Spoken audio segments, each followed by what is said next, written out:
Coronation Street actress Beth Nixon has opened up about the challenges she faced while filming the grooming storyline involving her character, Megan Walsh. After a dramatic week in court, the antagonistic Megan exited the ITV soap opera last week following a guilty verdict for manipulating the teenage character, Will Driscoll. During an appearance on Inside Soap's Soap Scoop podcast, Beth spoke openly about the particular moments she found most difficult while portraying the malicious character. Characterizing the storyline as uncomfortable, Beth noted that the actor playing Will, Lucas Hodgson-Wale, was 17 years old when filming began. She explained that the complete lack of physical intimacy made the process much easier, as she believes handling those types of scenes would have been a massive hurdle. While bypassing physical intimacy alleviated some production difficulties, Beth pointed out that the crew had to find highly inventive methods to display affection. Because on-screen kissing was entirely ruled out, the team had to substitute alternative actions whenever a romantic moment naturally arose in a scene. She noted that figuring out how to orchestrate these moments and maintain authenticity without genuine intimacy became a unique trial for the actors. While speaking on the podcast, Beth mentioned that viewers were frequently surprised to learn the two characters never actually kissed. Instead, the production team relied on alternative gestures to convey love, such as sharing hugs or intense eye contact. She reflected that this was likely the toughest aspect of the job, because an ordinary storyline without an age gap would allow the actors to simply behave naturally, just as anyone would with a real-life partner. Regardless of the logistical hurdles on set, Beth stressed that the production's topmost priority was ensuring a protected environment for Lucas. She stated that because standard romantic actions were off limits, they had to be highly deliberate to ensure both Lucas and herself felt entirely comfortable throughout filming. In another segment of her interview, Beth Nixon delved deeper into the dramatic conclusion of Megan Walsh's grooming storyline. She emphasized her long-standing confidence that the writers would never allow her character to evade justice, noting that accountability was always the narrative goal. From the very beginning of the arc, the production team was unified in their vision that Megan's predatory actions must face strict legal consequences. Beth concluded by reiterating that there was never an alternative ending in mind. The creators always intended for the destructive storyline to culminate with Megan firmly behind bars, providing a definitive, justified resolution for the viewers. Kevin issues a severe ultimatum as Idris's sinister nature surfaces on Coronation Street. Coronation Street's Abby Webster faces her absolute worst nightmare during tonight's Monday, July 6th episode, when little Alfie is rushed to the hospital.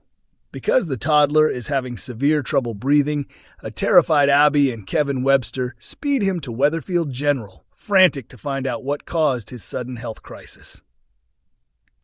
After witnessing the family's panicked departure from the neighborhood, Idris Nazir and Brody Michaelis look inside the flat, only to discover a massive infestation of hazardous black mold growing right under Alfie's bed. As shown in the preview, Carl Webster arrives at the medical center with some of Alfie's things. He explains that while hunting for a toy, he uncovered the mold and feels confident that the toxic environment caused Alfie's breathing emergency. Just as Abby rushes out to find a doctor, Idris walks into the hospital room. She unleashes her fury on him, completely convinced that his poor property maintenance is responsible for her son being hospitalized. Idris claims he had no idea there was a moisture problem in the building, but his defenses are totally ignored. Kevin escalates the argument even further, threatening Idris that if Alfie doesn't survive, he will personally kill him. As the little boy fights for his life in the hospital, Idris's partner Leanne Battersby and his cousin Alia Nazir suggest that the person who sold the flat to Idris may have known all about the damp issues and intentionally hid them. This theory deeply rattles Idris, driving him to enlist Brody's help to seek vengeance against the previous owner. Because of the toxic environment in her flat, Abby has no option but to pack up her things and move back into Kevin's home. Later on, Sally Metcalf suggests to Abby that she should speak with lawyer Adam Barlow about pursuing legal action.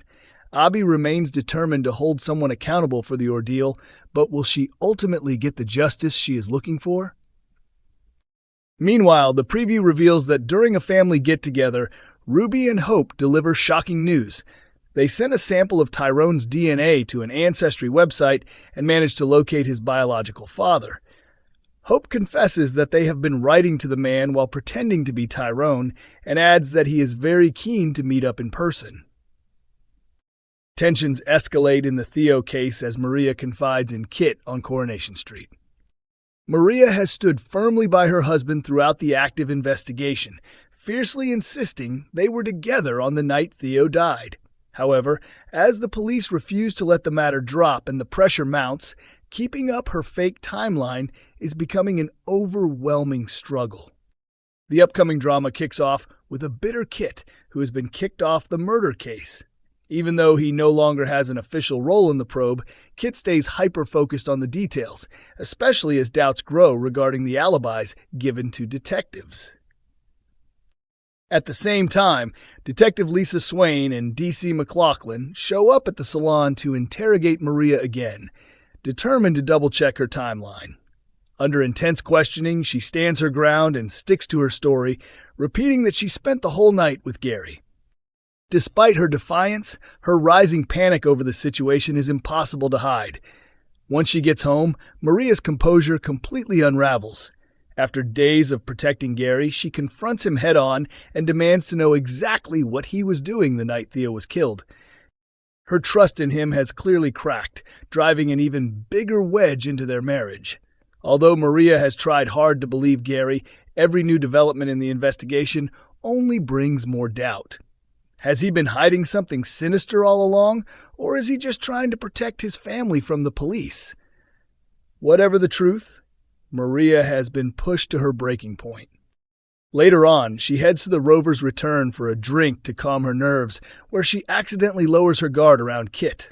Frustrated and emotional, Maria vents that her marriage to Gary is falling apart. She admits she is completely drained by his constant secrecy, lies, and omissions.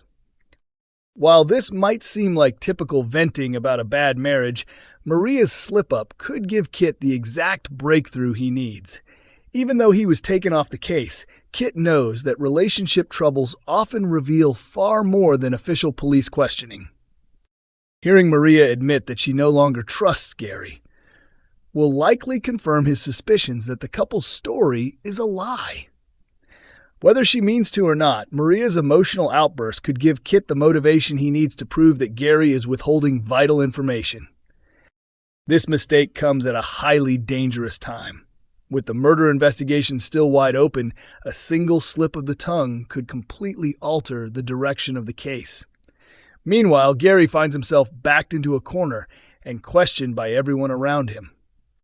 Coronation Street airs on weekday evenings at 8:30 p.m. on ITV1 and is available for streaming on ITVX.